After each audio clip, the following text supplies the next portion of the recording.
Okay, you should be live. I'll double check. So. Okay. Well, we're going to give us a couple seconds here, just like we always do, make sure that all these streaming platforms sync up, and we'll get ready to go here on another Your Story Matters live stream. We're so excited to be here today. We have a really great guest.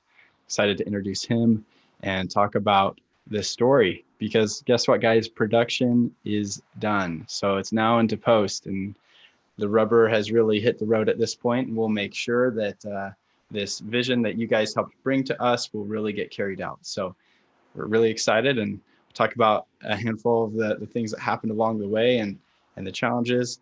But this week, so for those of you who don't know, and this is maybe your first stream you're hopping in on, Rhino is doing this campaign called Your Story Matters. And the reason it's called that is because it's all about your stories. About 2 months ago, we had you submit stories to us that we then selected some of the ones that seemed most meaningful to the widest audience possible. And we wrote a treatment.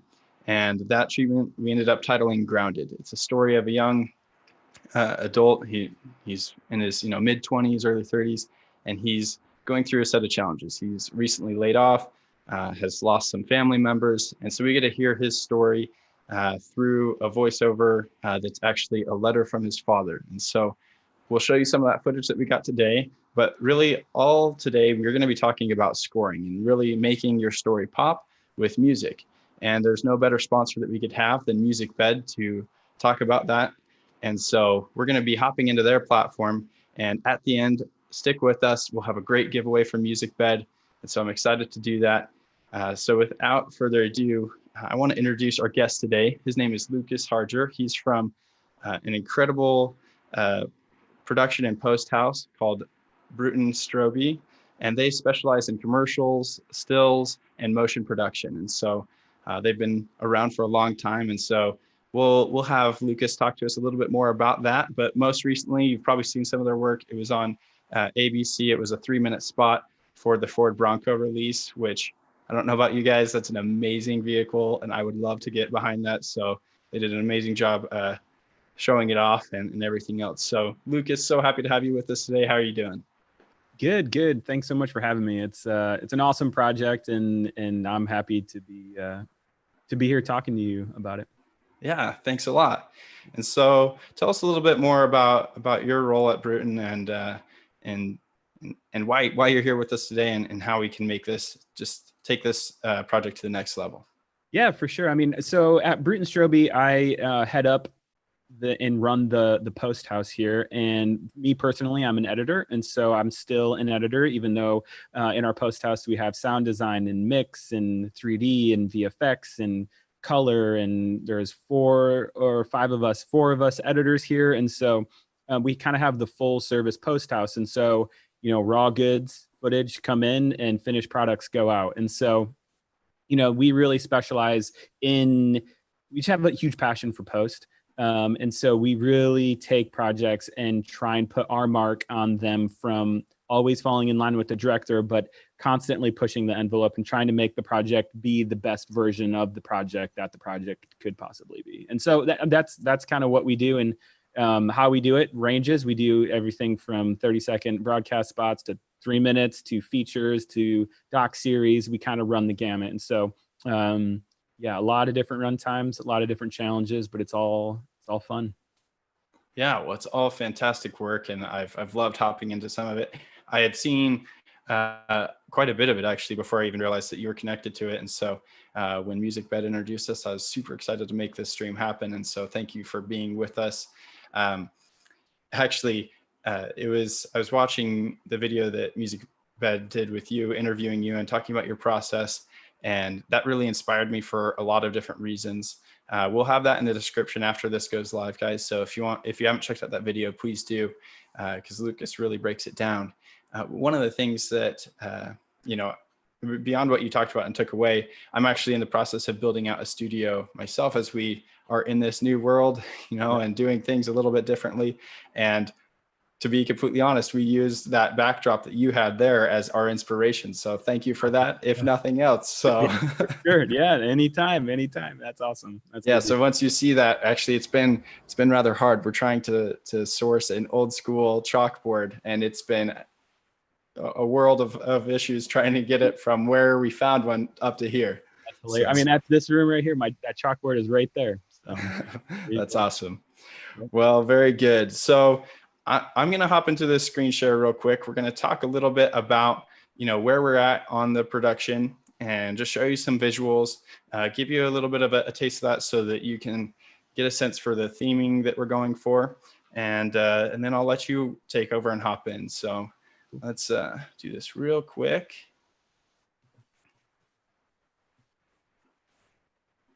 Okay. For those that are viewing on Instagram, I'm going to try and make this a bit more conducive. So we'll actually go full screen for that.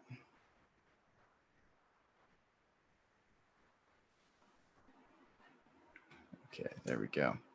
So here is Owen, our main character. He's going through, like we talked about in the beginning, he actually just found out that he lost his job. So we have this table that we did some cool push-ins with him. Did a setup of just this home, showing some quaintness. Here, I'll just play this for just a sec. So we see this home. This is sort of a foreshadowing with the telescope in there. That's a gift that he got from his father when he was a child. And so give a little space. We intentionally, I love this.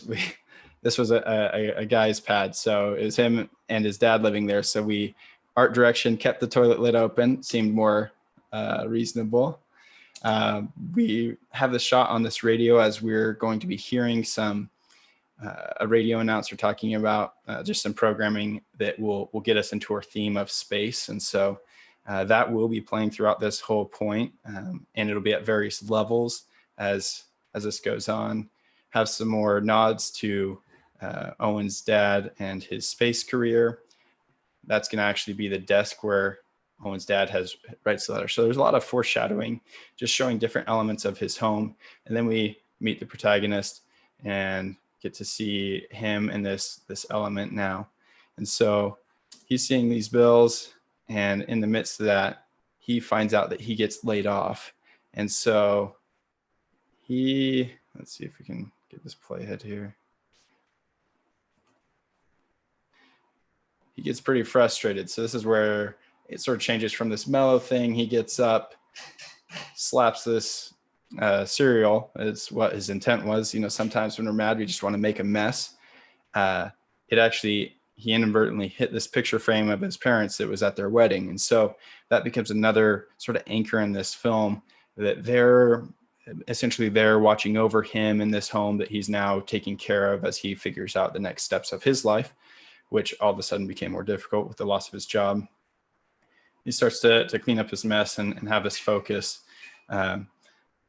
Coincidentally, on that radio, it's talking about how because of the situation we're all in, more people are getting outside and looking at stars. But turns out that stars are much more difficult to see in our modern world with all the light pollution. And so he gets inspired to go on this road trip that his dad and him were never able to take. So we have a long take. We actually had this talent, his name was Dele.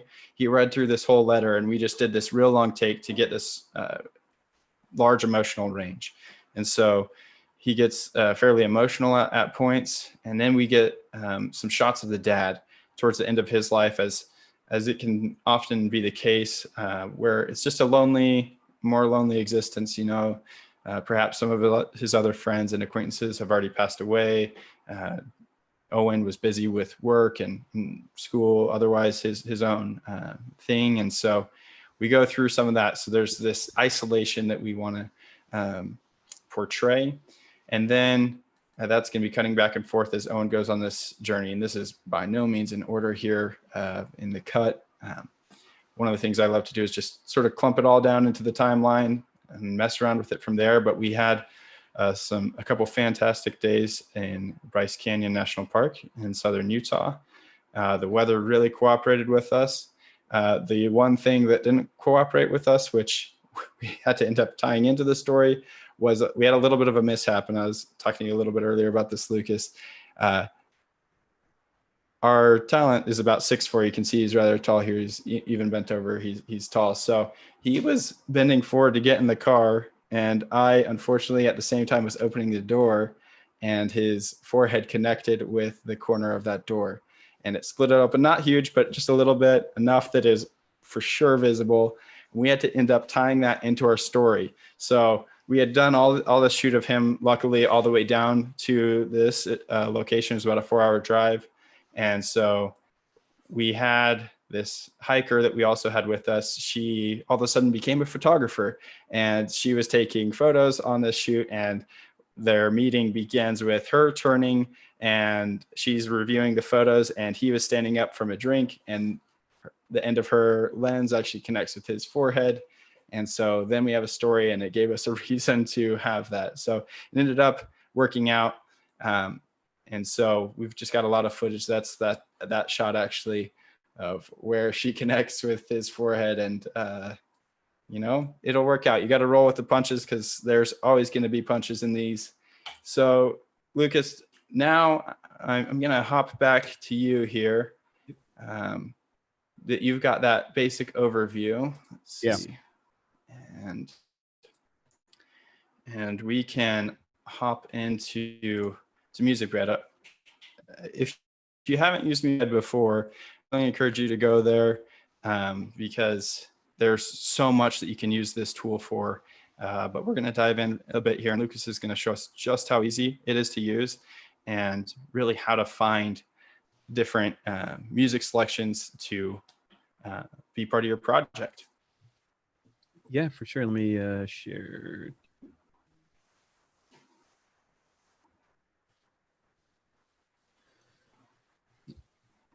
So yeah, when I get a film like that, as an editor, and we are kind of getting into the assembly stage, a lot of the inspiration and the pace and rhythm of the cut tends to be derived from the actual music. And for me, a lot of times that can sound a little bit restrictive, but for me, the way that I approach music, and specifically Musicbed, is approaching it as if these are all elements and emotions and tones that I can stitch together. And so I'm never taking one song and just laying it as a bed and then forcing my cut into that song. That's the wrong way to do it, unequivocally.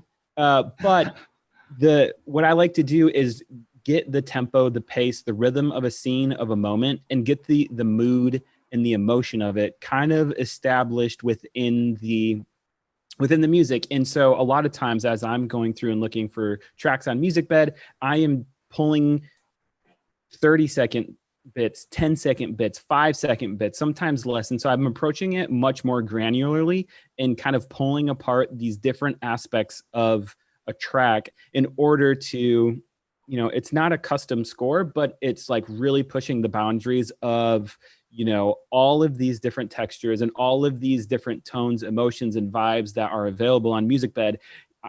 Like, I can dive in and mine it for the exact emotional pace and the emotional rhythm of my cut.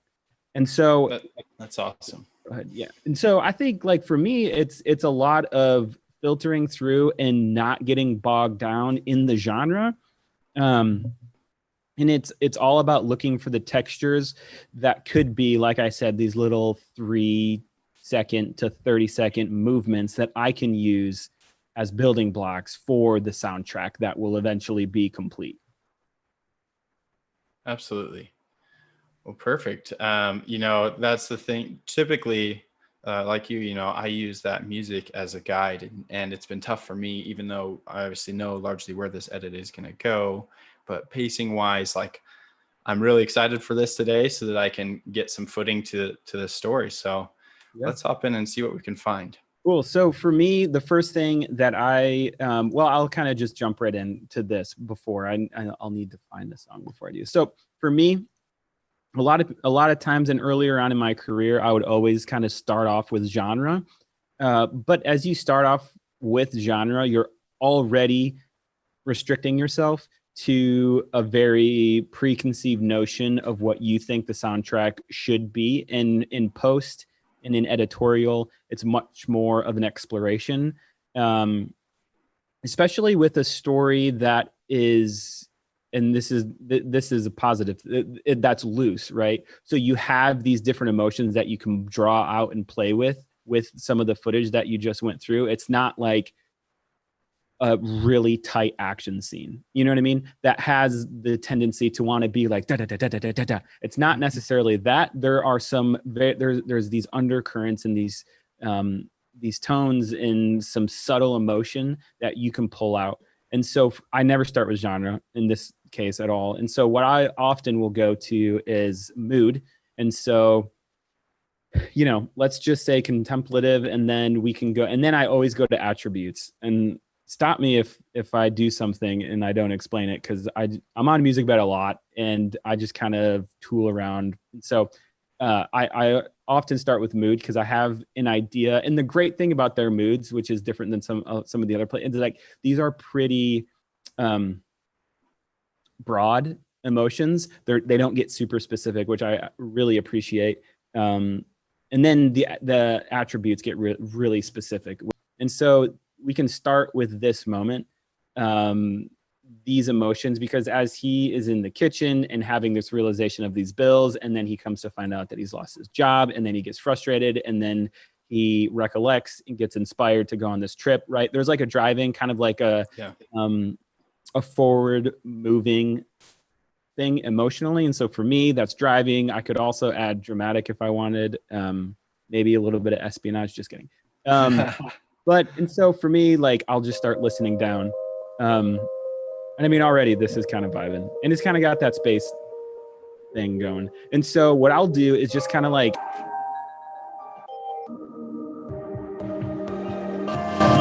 flip around. So I'll just start flipping around the song and just kind of click through this first down here, their waveform, like this first, 50% of the song, and even into this movement. Like I could use all of that. I would never use that, but it doesn't matter. That doesn't mean that the song is bust and it's not going anywhere for the edit. And like, this is actually, wow, a little better than I thought, but this is actually a good song that could really fit kind of the undertones with the space theme and the vibe. And so for me, like, that's a song I'll take. And so we use this a ton here, is add to project. And then new project, and then we'll just do like grounded. Project description doesn't necessarily, I mean, you can do a project description if you actually. I think it's there on the bottom, yeah. And then sometimes I leave myself notes, especially if it's a long piece, and I really see this working for like the intro. I'll leave this. That's. I know it says, "What do you love about something?" But I usually use that as like kind of a sketch pad, notepad, to tell myself like this moment, this first 10 seconds, I envisioned it for the intro, and then I'll save, and then I'll move on. Yeah. So that's awesome. And one thing I want to point out is this is just why I love Musicbed. I've used Musicbed for years, but you did this quick search and instantly song number 1 is hitting strong. So like, that's a cool thing about this platform. So you mentioned earlier that you love to break little bits of different songs to sort of create that like hybrid score for your projects. I don't know if there's like an average to this or whatnot, but like for your typical project, whether it's, like a 30-second spot or, maybe a little bit longer piece, how many songs do you typically try and like have a pool from to work from as you begin to edit? A pool to work. I mean, we can. So we cut this Quibi series, and there were about 8 to 10 minute long episodes, and so that's probably a good range, especially if we're talking about short film. Yeah. So like we can use that as an example, anywhere from 8 to 10 minute long. I'll often use in the actual cut maybe anywhere from 7 to 12 songs in the cut, and then for me, I'm pulling. I'm pulling anywhere from 20 to 60 songs. Okay. As I'm going through, and a lot of it is for inspiration, and a lot of it is to keep my mind moving. Like this is just true for editorial as a whole. There's always a time and a place for everything, and so there's a time and a place to frame trim, and there's a time and a place to like just get really bogged down in listening through every single song. But for me, I just like, I want to go. I'm ready to go. So I found that one in the envelope. Here's what I liked. Here's where I envision the song. Time to move on. And I'll do this for like an hour and just stockpile. Then I'll get back to my cut, start cutting in these songs. Another thing that I do is I'll often like, reorient. I'm in Premiere, and so I'll reorient my windows. And so I have Musicbed like right there, and I'll play the cut and just put it on loop and just play songs. And as visuals are moving, just because you can kind of start to feel the DNA of the cut seep into, there'll be just surprising connections. Like I would have never thought that this happened, but because I had the picture up at the same time that was just playing, you're not editing it in, but you're just playing the film on repeat as you're clicking through songs. Helps me. And so for me, I'm pulling, 20, 40, 60 songs, just pulling. That's awesome.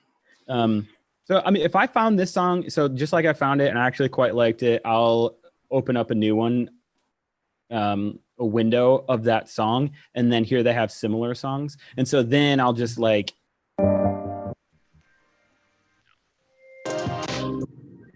and so I'll just,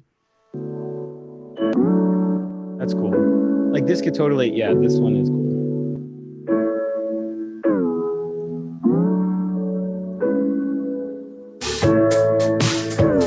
That's cool too.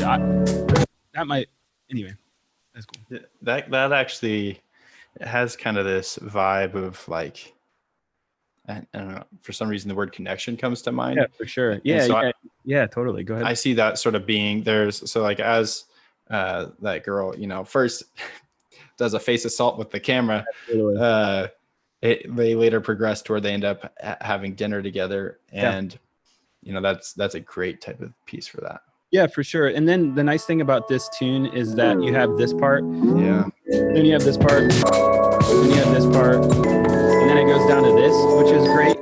And then you have that. And then it goes, there's like 6 movements within this song. And so you could super easily reprise this at the end. So right when he gets to the canyon and is starting to walk around, you're here. And then you go to another tune that hits another emotion that underscores and underlines and highlights a different emotion. And then, like you said, they go out to dinner, and then you start here, and then you like reprise the theme, right? And so you can get into these like thematic movements because you're picking and choosing using different parts of the song. And so I use that a lot. And so like I dig that song. And so then I'll open up another tab with that song and I'll keep listening.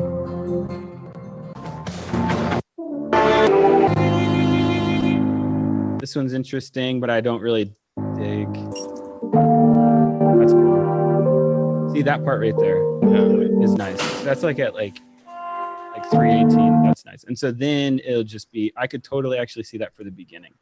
Like when he hits it and is discovering the picture. So it could be like picture moment, 317, add it, and then just move on. And then I'll open up another tab, and I'll often end up with like 60 tabs, and then go back in and be like, okay, what was this one for? Like, okay, yeah, I dug this, and like look through those similar songs. What was this one? Those similar songs, this one, and that inevitably spins off more similar searches. And then after about like 15 minutes of diving down these rabbit holes of similar searches, I just like close everything out and get back to my original search. And then if I need to find a different emotion, I'll just swap up the mood, swap up the attributes, and then just like kind of do it all over again. And so you're basically opening these portals of emotion that you're just constantly drilling down. You'll never hit the bottom, but you get to a point you're like, I feel like I have enough, or at least to start the edit. Start putting these tunes in the edit. See if they're working in the way that I ideated them to work. And then you'll just dive back in if you need more or specific or other. Yeah, for sure. That so many great bits of advice there. I love all that. And it actually ties right into some questions that we're getting from the audience. And so I want to hop into this. So as you are editing, do you edit to the music or listen to the edit, or sort of a combination of both? I really push to get the edit working well on its own, without relying. You want music to elevate rather than to be like a crutch. And so for me, I'm putting the assembly of the edit together, at least getting it playable, and pending on the genre, pending on the runtime, pending the scene. Sometimes I'll just like get the scene really firing on all cylinders, and it has an internal rhythm and internal emotion to the scene, and then I'll dive in and find a track. And you'd be surprised at, like, as you edit more, you'll be surprised that you actually start to cut to some kind of like deep seated like music score that is inspiring your cut, and you'll just kind of stumble upon it. And so there's times like that. Sometimes it's like a really music heavy moment that needs like a big beat, like I was saying, an action sequence where like it really needs to follow the score and follow the beat. And so sometimes I'll do that as well. And so it just depends on the vibe and the approach. Yeah, absolutely. In terms of that, I know one of the things that you had noted in that mini doc interview that I previously talked about, you talked about using other sources as inspiration, like poems is the one that you referenced there, and like the punctuation of poem, how it flows on the page and different things. As you like, what's some advice for people that are just getting into editing, like to understand some of those things? Like, is it just a gut emotion, or like how do you start to calibrate and hone in on some of those more precise edits? Yeah, I mean, it is gut. It gets to it, like it is gut, and you do just feel the cut, and you feel when you should cut. But that isn't, I don't believe that's necessarily something that you're born with. I think you can be born with something that will help you and give you a couple rungs on the ladder for free. But you're gonna really tune in and focus in on that rhythm, that emotion, that pace within the edit just by cutting. And so the more you cut, the more you put your work out in front of the people, the more you watch your edits with other editors or with other creatives or with family or whatever, you're going to start to feel that this needs to go faster, this should have gone slower, and then you take all of that knowledge to the next. And so you kind of train your gut, and your gut is a result of your experience. And so, you do definitely have a sensibility and something you're born with, and that's unique to each individual person. But just by just sheer reps, just constantly cutting, you're going to start to build up that gut that a lot of people do attribute to being like, oh, he just has that sense, or, like, it's in the gut, he was born, whatever. You start to get that. But the reality is that's only derived over like constantly cutting. And I'm not talking like 2 films, I'm talking like 200 films or like 200 pieces, like a lot of editing. Every single one, you're going to start to like hone in on your vibe and your tone, and you just know you should cut. Why should you cut there? Because that's where you should cut. I don't know. What do you want me to tell you? I just feel that I need to cut, Yeah. No, that's good. I think that, what I get from that is just, you got to get out and do, right? There's no shortcut to finding the right cut other than just doing it a lot over and over and over again. And that was really what that talk was considering and talking about, because there's a lot of stuff, a lot of footage online that you can hone that in, because that's one thing. Other than editing being uniquely film, there's only a couple of disciplines in film that are specifically film and not adapted from theater, and that'd be editing and arguably DP. But our craft demands others. Like it's not like writing where you just need a piece of paper and a pen. We have to have footage to get better at editing. And so that was really kind of the heartbeat of that piece that you're referring to, is there's so much online and there's so much out there that you can start just to put together your own edits and put together your own little pieces. So, yeah, great bit of advice for sure. It's a good, healthy challenge for anyone who's, I think, no matter where they're at in their career, whether they're just starting out or looking to refine something that much more, getting into somebody else's footage and working with it. So awesome. Well, if there are any other questions that are coming from the group, we'd love to hear them. But really quickly, we saw how easy it was to find these different parts. And I loved what you did there, Lucas, of, pulling up that song, getting a similar one, and then just going down that cascading ladder to find a whole group of pieces that not only sound good, but will sound good together. Yeah. So on that note, when we are, putting in the music track, I know you talked about how a lot of the mixing that you do isn't done by you, but as we're editing, we got to keep that in mind. Yep. What are some techniques that you do to make sure that the right moments are heard and felt from an audible level? Yeah, I mean, kind of stepping back, like the editing timeline and what you do in the edit, if you're doing everything yourself and you're finishing everything on your own, that's one thing. Like you have to be able to have the finesse and the chops to make sure that's sounding good. But then as you start to work with collaborators, the editing timeline is really where the director and the editor are dropping breadcrumbs to help the other collaborators. And so directors sit with me if it's a feature doc for months and we're cutting, and they may not be able to sit with color and with sound design and mix as much. And so my soundtrack, as in everything, dialogue, FX, everything, the soundtrack, the full soundtrack has to have the breadcrumbs of the director's intention. And so I'm constantly doing rough mixes to communicate the director's intention to the next people in the process. So I use my timeline a lot as a communication tool for the director to kind of reach into the sound design and mix stage. And so for me, as I'm doing my rough mixes, or if my mixes are going out the door, really having a focus on what this moment ought to be from a sonic level, despite the picture, will help you. Like, is this a score forward moment? Is this an effects forward moment? Is this a dialogue forward moment? I mean, you're going to have to do that as you're digging into your film, just because you have VO moments, and then you're going to have some ambient dialogue-y while they're together, and then you're going to have 100% score where all the effects drop. And so you're going to have like this kind of ebb and flow. And so you need to have a focused vision on what this scene ought to be, and like don't let it be mushy. Like give it like hard corners and give it like these edges. And so really dialing in the intention of the scene from a sonic approach will really help you from a mixing standpoint, like not even getting into the YouTube tutorials and everything else, like the technical aspect, but like the theoretical aspect.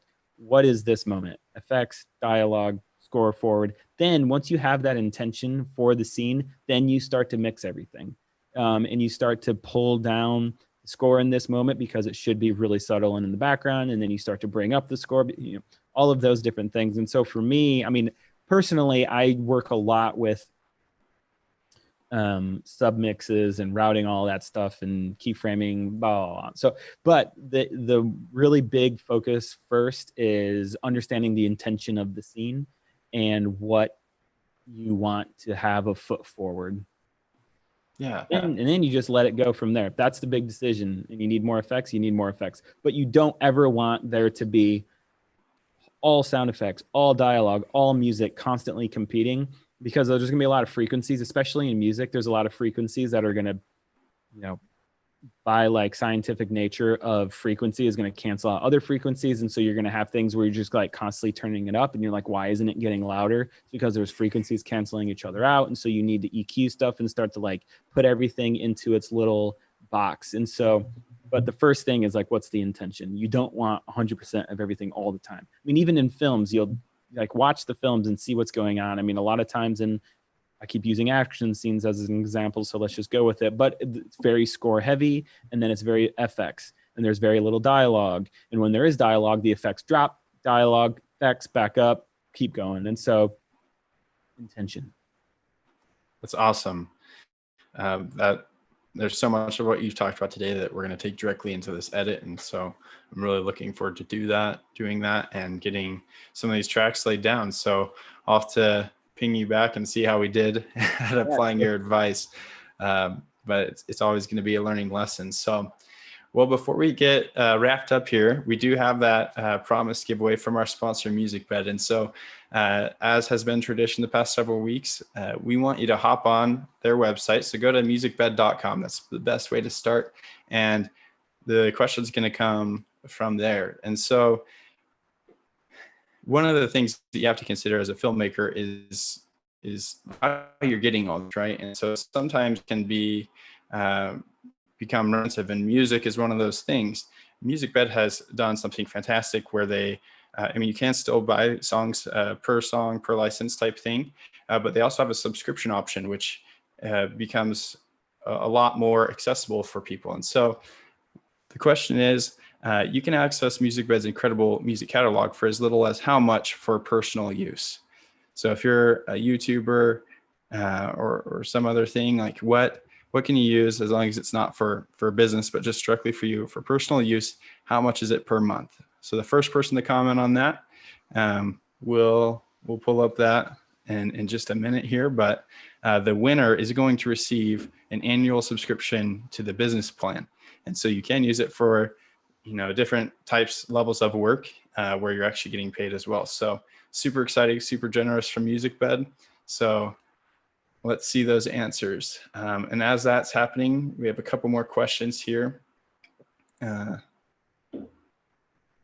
So there are movies that will often use like a theme song, and it's a recurring thing in the movie. Lucas, what are your feelings on that? And like, when is that an appropriate use for the song?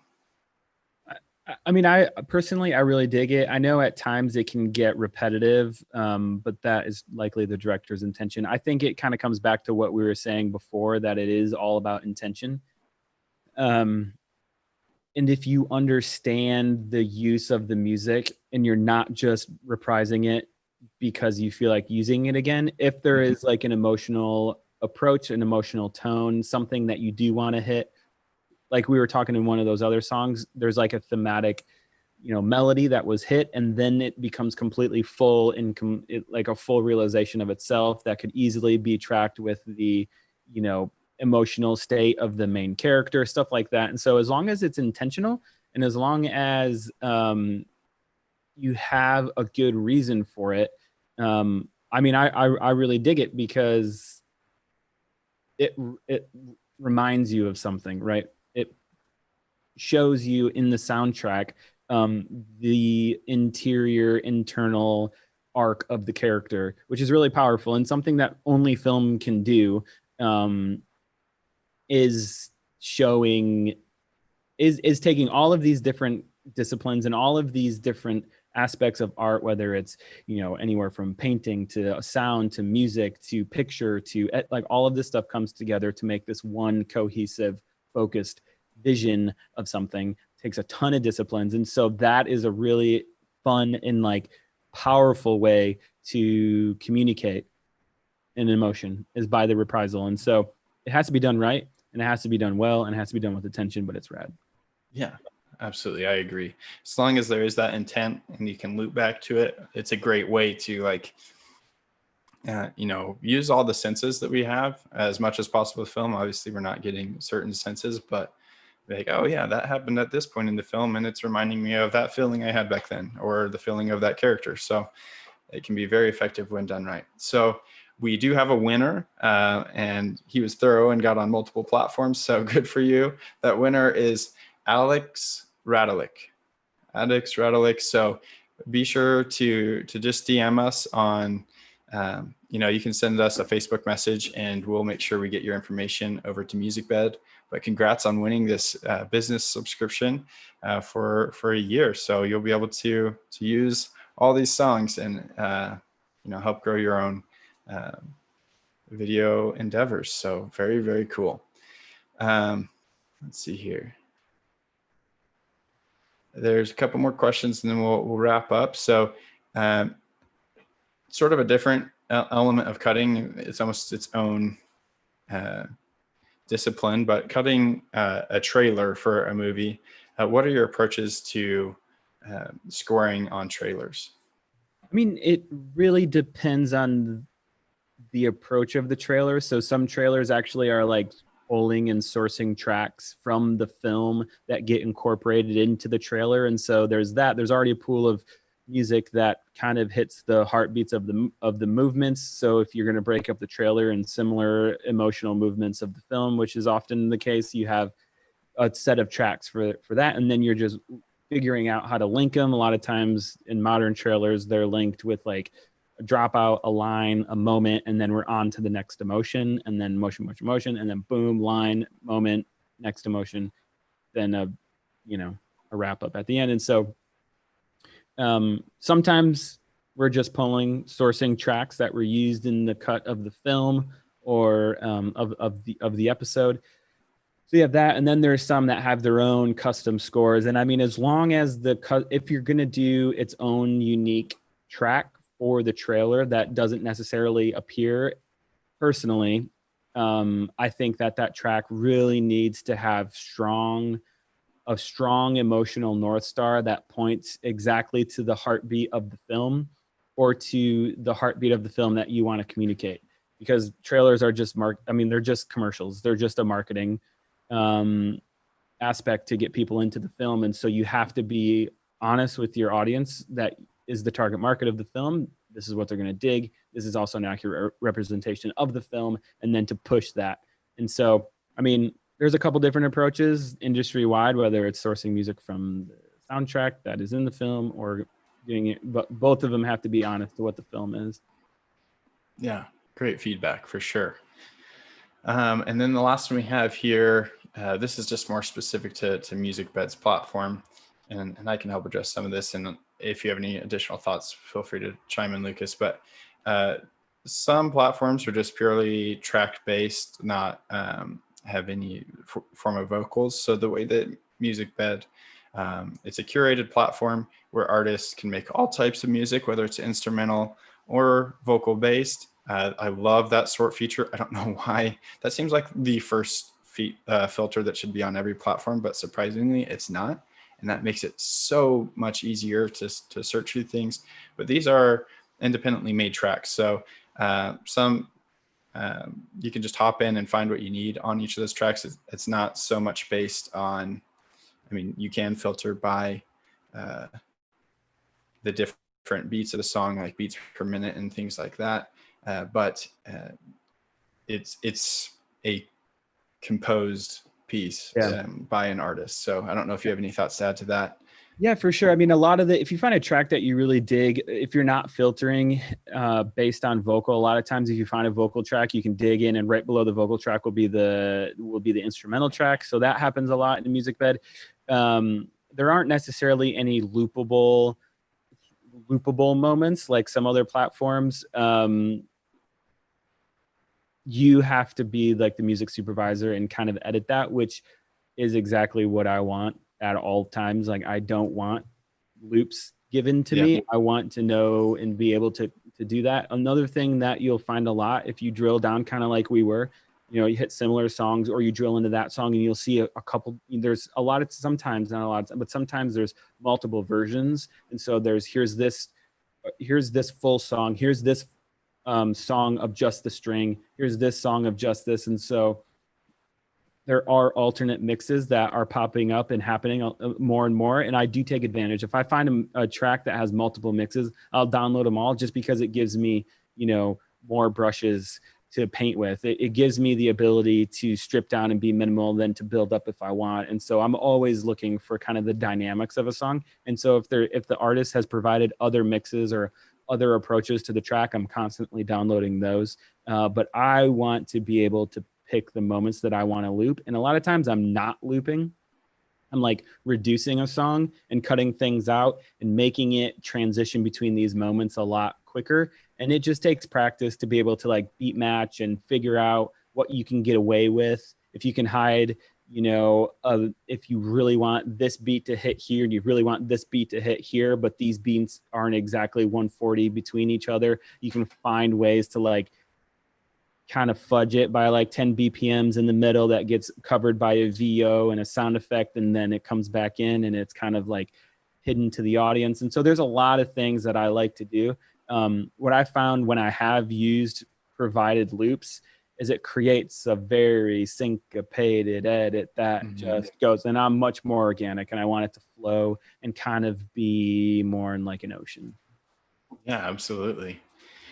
Well, thank you again, Lucas. You gave a ton of great advice. And so for everyone watching, this was a real treat. And so I learned a lot. I'm excited to apply it.